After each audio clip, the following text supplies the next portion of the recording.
existe des rencontres plus importantes que 1000 autres. Des courbes du destin qui, lorsqu'elles se croisent, s'entremêlent à tout jamais pour dessiner le bonheur, un avenir radieux et, en 2 mots, une famille. Celle des Kurosaki était une galaxie extraordinaire et nous allons analyser ensemble ce Big Bang, que dis-je, ce Big Banger, qui était cet épisode 11 de Bleach, arc de la guerre sanglante millénaire, afin de découvrir qui en était l'astre solaire.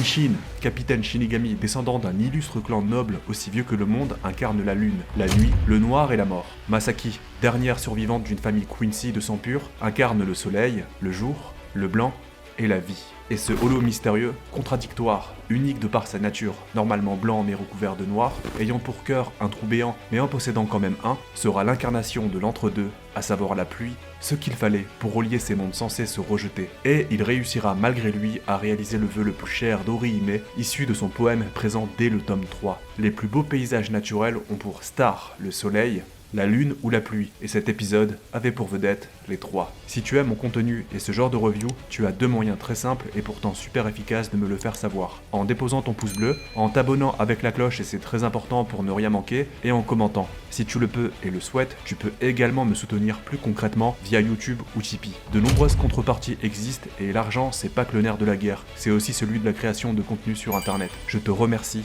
par avance. C'est parti.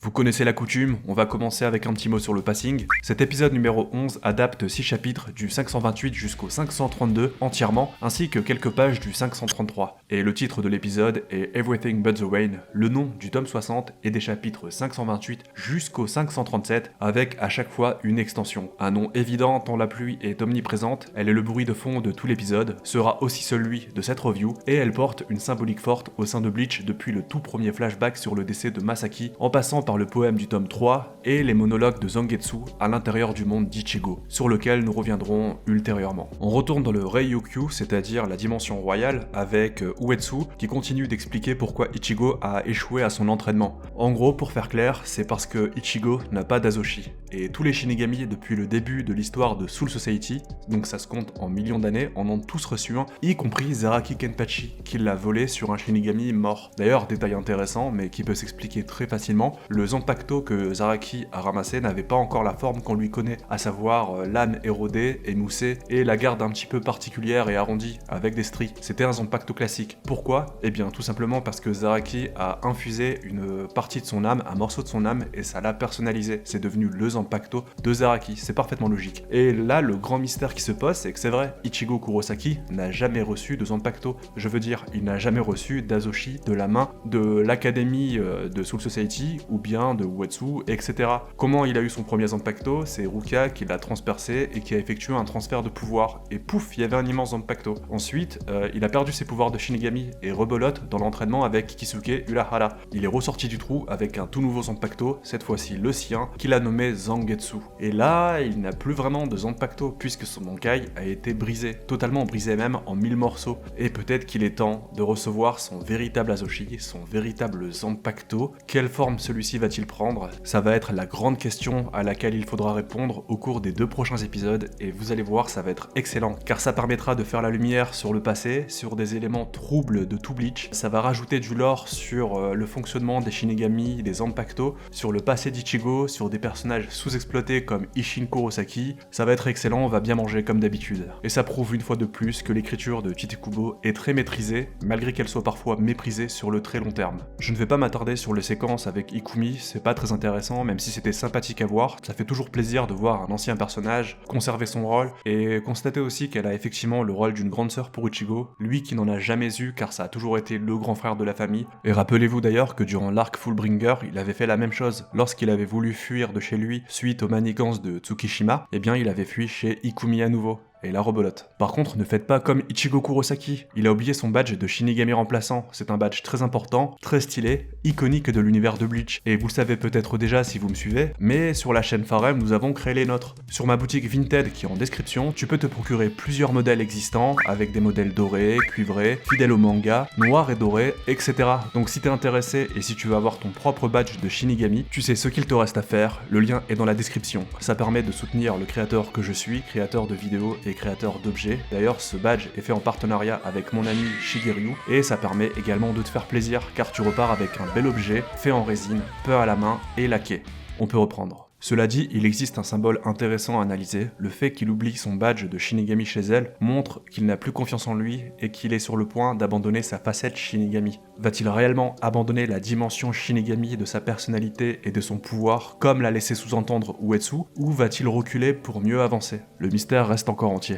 Lors de la bataille de la fosse Karakura, quand Ichigo avait découvert que Isshin, son père, était en réalité un Shinigami, il avait des tonnes de questions à lui poser. Et Ichigo avait répondu que ce sera à Isshin quand est-ce que ce sera le bon moment. Et comme lui dit Isshin Kurosaki dans cette scène, le moment est venu. Il va lui raconter la vérité sur son passé et sur la mort de sa mère. L'expression utilisée par Isshin est quand même intrigante, car il dit « tu n'es pas un Shinigami ». Alors que si, tout de même, ça reste un Shinigami du côté de son père, qui lui était un vrai Shinigami, de sang pur et issu d'un grand clan prestigieux, le clan Shiba. Mais en même temps, il est vrai que lorsqu'il a conçu Ichigo avec Masaki, il avait, je pense, déjà perdu ses pouvoirs de Shinigami, allez savoir. Ce qui pourrait expliquer pourquoi il a utilisé cette expression, pourquoi il lui a dit qu'il n'a pas de pouvoir de Shinigami, alors qu'en réalité si. Mais mon interprétation personnelle, c'est que effectivement, jusqu'alors, Ichigo n'avait pas des vrais pouvoirs de Shinigami, c'était quelque chose d'assez hybride, de bridé pour le coup, et je ne vais pas trop vous en dire, mais tout va s'éclaircir par la suite dans pas très longtemps. Et là, l'un des plus grands flashbacks de Bleach, si ce n'est le plus grand, commence. On découvre directement que Isshin Kurosaki était à l'époque un capitaine, on découvre comment il a rencontré sa mère, que c'était une Quincy, et puis on enchaîne avec le quartier de la 10e division, on découvre que Isshin était donc le capitaine de cette division-là, que Rangiku Matsumoto était déjà vice-capitaine,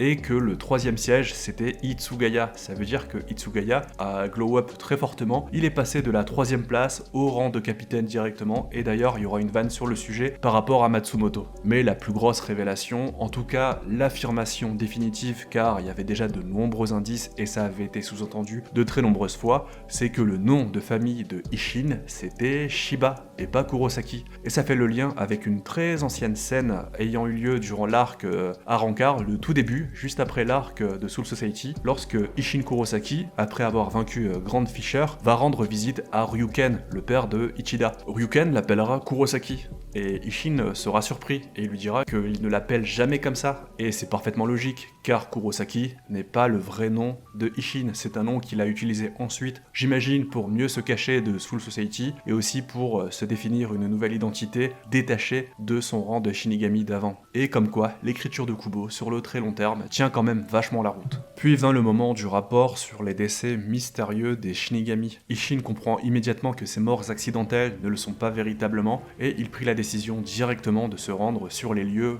du crime, pour ainsi dire. Ça nous fait comprendre directement quelle est la personnalité de Isshin, c'est-à-dire il est très protecteur et il n'hésite pas à aller au front malgré son rang de capitaine. Il a compris que la menace était grande car 3 Shinigami sont morts sans avoir pu rien faire, et c'est pour ça qu'il décide d'aller sur place sans poser de questions. Et puis il y a la remarque qui laisse clairement comprendre qu'il y a une immense différence de niveau entre le Hitsugaya de l'époque, Matsumoto et Isshin. Ils disent très bien que le suivre, ce serait être un boulet pour lui car leurs différences de puissance sont beaucoup trop grandes. Isshin est extrêmement fort et il mérite son rang de capitaine. Et oui, Ichigo c'est vraiment pas le fils de n'importe qui, mais bon, ça on le savait déjà et ça va ne faire que s'accroître et se confirmer. Puis l'épisode devient totalement violet avec le retour d'Aizen, Gin et Tauzen. Ça faisait très longtemps qu'on les avait pas vus, surtout Gin et Tauzen pour le coup, et ça fait vraiment plaisir de les voir avec la direction artistique de ce nouvel animé. C'est extrêmement beau, le violet leur sied si bien, et les 3 cœurs que l'on voit sont les 3 cœurs des Shinigami décédés mystérieusement. Ils continuent de pratiquer leurs expériences sur la holomorphose, et leur but, rappelez-vous, était de briser la frontière entre les Shinigami et les holos, afin de se constituer une armée surpuissante, suffisamment puissante pour vaincre le Gotei 13, etc. vous connaissez la suite. C'est désormais au tour de la famille Ishida de faire son entrée en scène dans ce flashback, avec leur immense manoir, nous laissant clairement comprendre qu'ils ont beaucoup d'argent et que c'était pas n'importe quelle famille non plus, même si on pouvait déjà le deviner un peu. Et il se trouve que Masaki vivait avec eux, pour la simple et bonne raison que ses parents sont morts, c'est la dernière de sa lignée, et que visiblement la famille Kurosaki n'était pas non plus n'importe laquelle, tout simplement parce que c'était des Quincy de sang pur, et que, comme vous le savez, il n'y en a plus beaucoup depuis l'extermination faite par les Shinigami il y a 2 siècles. Elle est donc hébergée par la famille Ishida à titre gratuit, et l'ambiance instaurée par celle qui semble être la mère de Uryu est pour le moins glaçante, ce qui contraste énormément avec le soleil qu'est Masaki. Mais nous reviendrons plus en détail, vous vous en doutez, sur le parallèle évident entre le soleil et Masaki. En gros, uniquement parce que c'est une Kurosaki et une Quincy de sang pur, la mission qu'elle a sur cette terre, ce sera d'être une bonne Quincy, de bien suivre son entraînement sacré, le Seiren, et de se marier in fine avec le père de Uryu, Ryuken. C'est la raison pour laquelle elle a le droit de vivre sous ce toit, et visiblement, elle n'a pas forcément signé, donné son accord, mais elle a même pas le choix. En fait, toutes ces séquences avec les Quincy, et plus particulièrement la famille Ishida, nous montrent que Masaki était déjà à part. Ce qui caractérise Uryu dans la bande de Karakura et ce qui caractérise Ryuken et toute sa famille donc, ainsi que sa mère, c'est qu'ils sont tous écrasés par le poids d'une responsabilité qu'ils n'ont pas choisie. Ils ont tous des devoirs en tant que Quincy, en tant que grande famille Quincy, et ils veulent absolument préserver leur sang pur. Dit comme ça, on pourrait avoir envie de les qualifier de racistes, mais en réalité il faut les comprendre, ce sont les derniers de leur espèce, ils ne savent pas s'il y en a ailleurs dans le monde, ils sont pas au courant que Yhwach a créé un monde des ombres, avec toute une tripotée de Quincy, toute une armée de Quincy surpuissants, du soldat de base au Sternritter incroyablement fort, ce sont les derniers sur Terre selon eux, et ils ont envie de continuer à exister. On peut les comprendre. Malheureusement, ça se répercute sur des âmes qui n'ont rien demandé, à savoir Masaki, Ryuken, etc. Et sur leurs frêles épaules, ils portent l'avenir et l'existence même, la survivance, je ne sais pas si ça se dit, de tout un peuple, le leur. Et malheureusement, ça entraîne des malheurs, des gens malheureux, à part Masaki qui feint l'insouciance. Car juste après, on comprend que même elle, même si elle fait semblant d'être souriante et de n'en vouloir à personne, elle va se réfugier dans sa chambre, un petit peu en PLS, en serrant son coussin contre elle-même. Elle a conscience de ce qui se passe et que c'est pas très joyeux. Mais ce qui est intéressant, qui n'était pas si évident que ça, c'est que visiblement Ryuken se soucie du bonheur des gens dans le mariage. Il ne voit pas les choses comme sa mère, alors que pourtant, quand on le voit dans le présent, quand on le voit en tant que chef de famille Quincy et père de Uryu Ichida, on dirait qu'il a repris tous les défauts de sa propre mère, défauts pourtant qu'il condamnait un peu, il ne la comprenait pas, il lui reprochait de crier trop fort, il s'excusait auprès de Masaki, etc. Et pourtant là, il dit bien se soucier de Masaki et de son futur bonheur lorsqu'ils seront mariés. Et on comprend également que la majordome, je ne sais pas comment l'appeler et son prénom vient de m'échapper, en pinçait elle pour Ryuken. Là, on a tout simplement le classico triangle amoureux. Ryuken en pince pour Masaki, Masaki, elle, n'en pince pas pour Ryuken ou pour l'autre, Kanae Katagiri, et ce qui va tout chambouler, c'est Ishin, et plus précisément le holo, la création d'Aizen, qui va causer, par le jeu du hasard, la rencontre entre Ishin Chiba et Masaki Kurosaki. D'ailleurs, on retrouve ce Ishin Kurosaki sur le toit en train d'attendre l'ennemi potentiel qui a assassiné les Shinigami. Il fait exprès de faire un gros coup de pression spirituelle bien doré, bien stylé, pour nous rappeler que effectivement les Shinigami sont surpuissants, et d'ailleurs, ils n'ont toujours pas réutilisé le même effet qu'à l'époque du premier animé, vous savez, avec la pression spirituelle qu'on aimait beaucoup, et qui était propre à Bleach, qui était très classe. Mais bon, ça c'est un détail. Et les Shinigami en bas, les Shinigami de base, sont évidemment ébahis devant cette puissance. Mais pourquoi Ishin fait ça? C'est pas pour se la péter et pour flex, c'est pour attirer l'ennemi. Car il part du principe, en toute logique, que cet ennemi est attiré par les hautes puissances spirituelles. Sauf que, pas du tout. Les Shinigami en bas vont se faire one shot, d'ailleurs c'est très bien animé, c'est ultra propre, on voit bien le découpage de crâne, mais tout en finesse, c'est très propre, Hannibal Lecter n'aurait pas rechigné. Et là, le holo fit son apparition, un holo totalement noir avec un masque blanc, un holo sans creux, donc un holo qui ne mérite pas son nom car holo veut dire creux, et avec un cœur à la place, un cœur qui semble être artificiel et très mystérieux. Un détail qui n'est jamais souligné, en tout cas moi personnellement je l'ai jamais vu sur internet, mais vous l'avez peut-être sans doute vous-même remarqué, c'est que les deux bras de ce holo font énormément penser au Bankai d'Ichigo après l'acquisition des pouvoirs de Fullbring, lorsqu'il les maîtrise totalement et qu'il les récupère après que Ginjo lui ait volé. C'est quasiment la même lame, les deux bras noirs, et bien ces deux bras noirs, ouais c'est vraiment la lame de Ichigo qui sera d'ailleurs brisée par Yugram. Autre élément pertinent à souligner, c'est que évidemment vous l'avez remarqué, c'est quasiment le même design, en tout cas on sait d'où vient le design du holo qui prendra possession de Ichigo lorsqu'il est totalement holo-wifié, holomorphisé face à Ulquiorra lorsqu'il meurt, lorsque Ulquiorra lui perce la poitrine. Eh bien il deviendra en quelque sorte cet holo là, et c'est de là que vient le holo à l'intérieur d'Ichigo, le holo qui d'ailleurs se fera nommer White par Aizen et sa bande. Ensuite on a une scène avec Masaki et Ryuken qui nous montre toute la différence entre Ryuken, la famille d'Ichida, et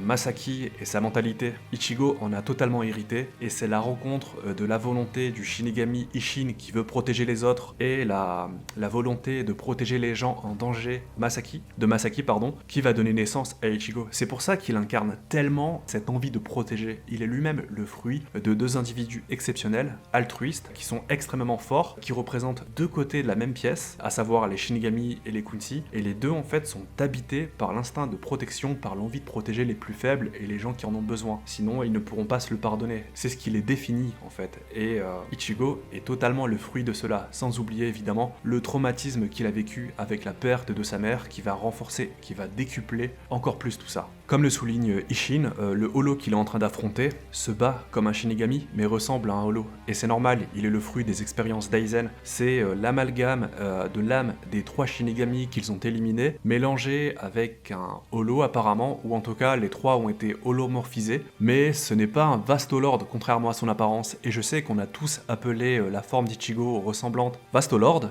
mais en fait ça n'en est pas un concrètement, parce qu'un Vastolord c'est l'amalgame de milliers de holos pour devenir un Gillian, puis l'évolution du Gillian vers l'Adjukas, et l'évolution de l'Adjukas vers le Vastolord qui lui fait prendre une apparence humaine. Et ici, certes il a une apparence humaine, mais ce n'est pas un Vastolord, c'est encore autre chose, et c'est ce qui va rendre Ichigo vraiment très unique et surpuissant, car peut-être que effectivement en termes de puissance il est proche du Vastolord, car Ishin Shiba, qui est pourtant présenté comme un capitaine surpuissant, un descendant de la famille Shiba, donc c'est gage de qualité quand même, eh bien rencontre tout de même des difficultés. Certes il est pas en PLS etc, il a même pas sorti son Shikai, mais c'est pas non plus un holo de base quoi. D'ailleurs juste après on a une phrase intéressante de Ishin qui laisse clairement penser qu'il est proche du niveau du Vastolord. Il dit cette chose, combat comme un Ménos, mais on se doute bien qu'il parle pas du Gillian, car ça n'a rien à voir. Puis il théorise et dit qu'à chaque fois qu'il dévore un Shinigami, il devient plus fort et plus intelligent. Donc il s'éloigne de sa nature bestiale et s'approche de plus en plus vers ce que veut créer Aizen, à savoir un hybride parfait. Et finalement, indirectement, sans le vouloir, il va réussir avec Ichigo des années plus tard. Car Ichigo sera l'hybride parfait au-delà même des attentes et de la volonté d'Aizen. Car Aizen voulait simplement briser la frontière entre les Shinigami et les Holo. Car, et ce n'est pas pour rien, car tout Shinigami et tout Holo a un potentiel, mais à une limite qu'il ne peut pas dépasser, peu importe son entraînement, peu importe sa volonté, etc. Et Aizen, lui par exemple, estime avoir atteint toutes ses limites en tant que Shinigami. C'est pour ça qu'il est surpuissant, il est au max, mais il aimerait pouvoir aller au-delà, afin de parvenir à son objectif et de vaincre le roi spirituel et de prendre sa place, etc. Mais là, il a créé un hybride encore plus que parfait. Ichigo puise son pouvoir dans le fait d'être un descendant d'une grande famille noble Shinigami, les Shiba, tire son pouvoir d'une grande lignée apparemment de Quincy, Masaki Kurosaki, et il a également en lui indirectement les pouvoirs de ce holo mystérieux et surpuissant. Et alors que Ishin veut mettre fin au combat en utilisant son Shikai Engetsu, d'ailleurs notez la similitude avec le Zanpakuto de Aizen et le Zanpakuto de Ichigo, tous les trois ont Getsu dans leur nom, et Getsu voulant dire lune. Pour Ishin Kurosaki, enfin Ishin Shiba, Engetsu ça veut dire lune cinglante. Pour Ichigo Kurosaki, Zangetsu ça veut dire lune tranchante, et pour Aizen, Kyoka Sugetsu signifie en japonais ce qui est visible mais intangible, ou bien fleur rejetée sur un miroir et lune reflétée sur la surface de l'eau. À chaque fois, on y retrouve la lune. Est-ce que ça a une importance particulière? Pourquoi ces trois Shinigami ont la lune en commun? Mystère. Et ouais, donc Aizen tranchera avec sa cape d'invisibilité, la même cape que avait utilisée Kisuke Urahara, Ishin par derrière, tranchant le symbole de sa 10e division. Et bien là justement il y a tout un symbole. En fait avec en quelque sorte le sacrifice de Ishin, pas le sacrifice mais le dévouement et la volonté de protéger de Ishin, et le fait que Aizen lui a tranché par derrière son insigne, et bien il y a une symbolique forte, à savoir que oui, après ces événements, la vie de Ishin Shiba sera totalement bouleversée, et effectivement son rôle de capitaine de la 10e division sera de l'histoire ancienne, d'où le fait que ce soit barré. Et je pense que le moment est venu de dire un mot sur la beauté de cet épisode. Les couleurs sont magnifiques. Et d'ailleurs, anecdote totalement osef pour vous, mais j'ai pris quelques photos de à quoi ça ressemblait hier et aujourd'hui chez moi, juste devant chez moi. Et en fait, on a la même palette de couleurs. J'étais dans la même ambiance pour l'épisode. Enfin, pour l'épisode hier et pour la review aujourd'hui. C'était pareil. Regardez sur les photos que je vous montre. À peu près la même palette de couleurs, la même pluie, etc. Bon, sauf que moi, il n'y avait pas une créature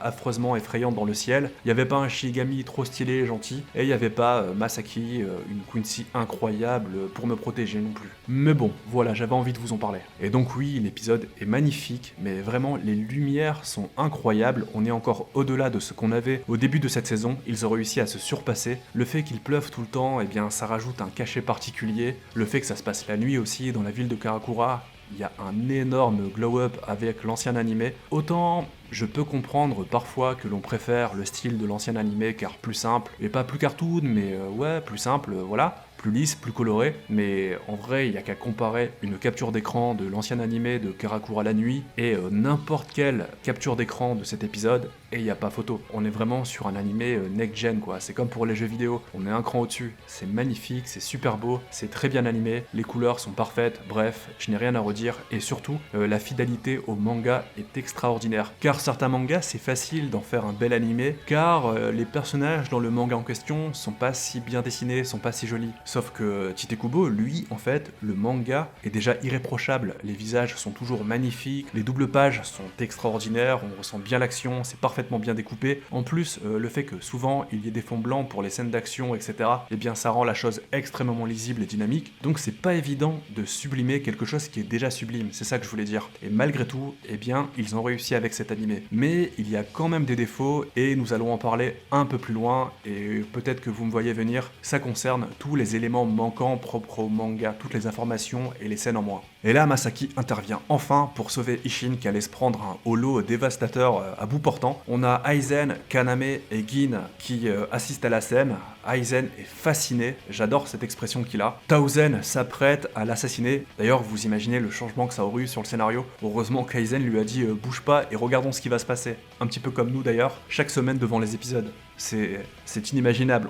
Tout aurait été différent car Ichigo n'aurait peut-être pas pu naître. Ishin n'aurait peut-être jamais rencontré Masaki.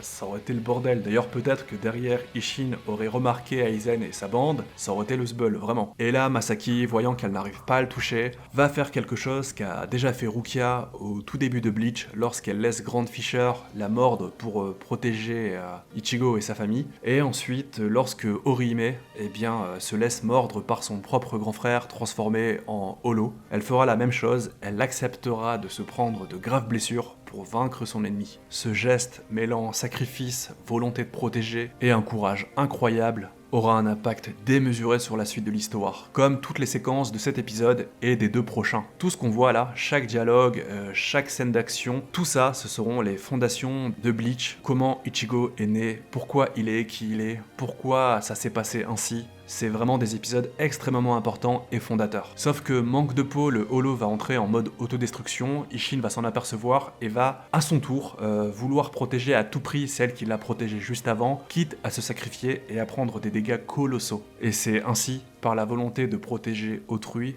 une volonté de se protéger réciproque, que la rencontre fatidique, la grande rencontre du destin va se faire. La lune, qui est Ishin Shiba, va rencontrer son soleil, le futur astre solaire de sa galaxie, de la Voie lactée, qui est la famille Kurosaki, et ainsi, le ciel et la terre vont pouvoir se rencontrer grâce à la pluie. Et là, j'ai envie de vous relire le poème présent dans le tome 3 de Bleach, un poème qui est déclamé par Orihime.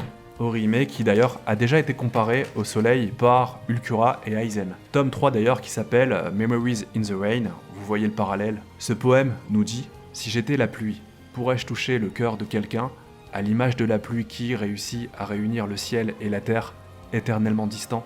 Ce poème, bien des années après, a été réalisé. Puis on a le dilemme intérieur de Masaki Kurosaki. Elle a envie de dire la vérité à Ishin, lui dire que c'est une Quincy, mais elle n'a pas le droit de le faire. Et si elle le fait, elle peut risquer gros, car Soul Society aura donc connaissance qu'il existe des Quincy à cet endroit. Mais elle va suivre son cœur, son instinct, et elle va décider de dire la vérité à celui qui a risqué sa propre vie pour la sauver. Et là, le destin se mettra définitivement en marche. Masaki révélera son sourire à Ishin. Et je me répète, mais la lune va rencontrer son soleil. Masaki va devenir éclatante, souriante, radieuse, et toute la couleur, toute l'ambiance va changer. On ne verra plus la pluie, on n'aura qu'un fond blanc lumineux, et la métaphore du soleil et de Masaki sera totale. L'anime nous le fera bien comprendre. Détail intéressant, dans le ciel juste au-dessus, on aura Ryuken et Kanae qui assisteront à la scène et étaient sur le qui-vive. Ils étaient prêts à intervenir s'il y avait eu un problème pour Masaki. Il dira à Kanae de ne rien dire sur le retour et étaient tous les deux armés d'une armure spéciale, une armure Quincy que j'aurais bien aimé voir à l'action. Et d'ailleurs, cette armure dans le manga, on ne la voyait pas très bien, c'était pas très détaillé, on les voyait seulement en partie. Et bien pour les besoins de l'anime, elle a été totalement,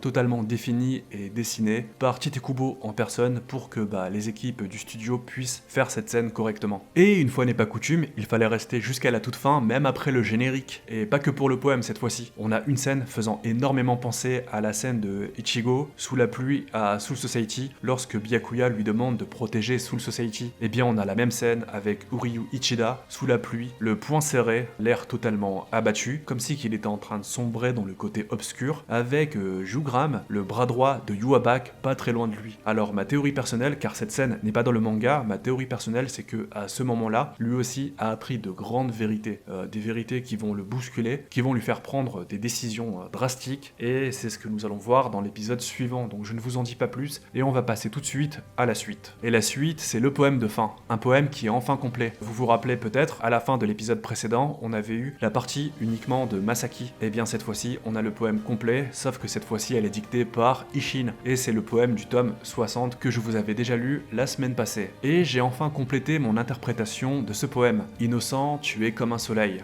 Eh bien, ça fait clairement penser à Masaki, car elle est totalement innocente. Et bon, la métaphore du soleil, je crois que vous l'avez maintenant. Par contre, la deuxième partie, criminel, tu es aussi comme un soleil, je pense avoir enfin compris, car suite à ces événements, Ishin, aux yeux de Soul Society, sera vu comme un criminel. Et pourtant, pour elle, il sera toujours semblable à un soleil. Bien évidemment, ce n'est pas la seule et unique interprétation, et c'est ce qui est bien avec les poèmes de Tite-Kubo, mais je pense tenir quelque chose d'assez cohérent à ce stade, d'autant plus qu'on a vu que son Zanpakuto faisait du feu, le soleil, voilà. D'ailleurs, parlons rapidement de son Zanpakuto. Eh bien, je sais pas vous, mais moi ça m'a clairement fait penser à un phénix qui sort de son Zanpakuto. On peut presque voir la queue d'un oiseau semblable au phénix, et pour moi ce n'est pas anodin, car certes on le voyait déjà dans le manga, mais c'était moins flagrant, c'était moins visible, car on voyait moins les couleurs et les textures. Là, pour moi, c'est évident que le Zanpakuto de Ishin a la forme d'un phénix. Eh bien ma foi, cette vidéo a duré encore longtemps et pourtant je m'étais dit que j'allais faire plus court car quelques-uns d'entre vous m'ont fait remarquer que la review de l'épisode 10 était un peu longue. Je peux le comprendre mais j'essaye de m'adapter à tout le monde car parfois on me dit que c'est trop court et que ça pourrait être plus long, donc vous comprenez bien qu'on ne peut pas satisfaire des dizaines de milliers de personnes en même temps, donc j'essaye de trouver la bonne recette et le bon équilibre, mais je pense que je vais m'arrêter là. Et voilà, encore un épisode incroyable. L'épisode 9 était un 9 sur 10, l'épisode 10 un 10 sur 10, et vu que Bleach c'est trop fort, l'épisode 11 est un 11 sur 10. Est-ce que les épisodes 12 et 13 vont être des 12 et des 13 sur 10, ou carrément le cumul des deux, à savoir 25 sur 10? Allez, pourquoi pas, tout est possible. D'ailleurs, je crois que j'en ai pas encore parlé en vidéo, seulement sur Twitter, n'hésitez pas à me suivre. Les épisodes 12 et 13 sortiront en même temps, le même jour, lundi prochain, dans un gros épisode de quasiment 1 heure, mais en vrai c'est plus 45 minutes, car au Japon, eh bien, lorsqu'ils disent 1 heure, ils comptent également la coupure pub, etc. Mais voilà, on va très bien manger, et la dernière review sera la toute dernière, donc attendez-vous à du très lourd. Je pense qu'on va être sur une animation digne d'un film encore une fois, et ça va être extraordinaire quoi. Prenez soin de vous, n'oubliez pas de sortir avec un parapluie quand il pleut, faites attention si vous voyez des silhouettes noires sur les toits, ou des filles mystérieuses au bord d'une rivière, faites très attention, vraiment, on rigole pas avec ça ici depuis qu'on a vu Bleach. Moi je vous dis à la prochaine, sur ce, ciao.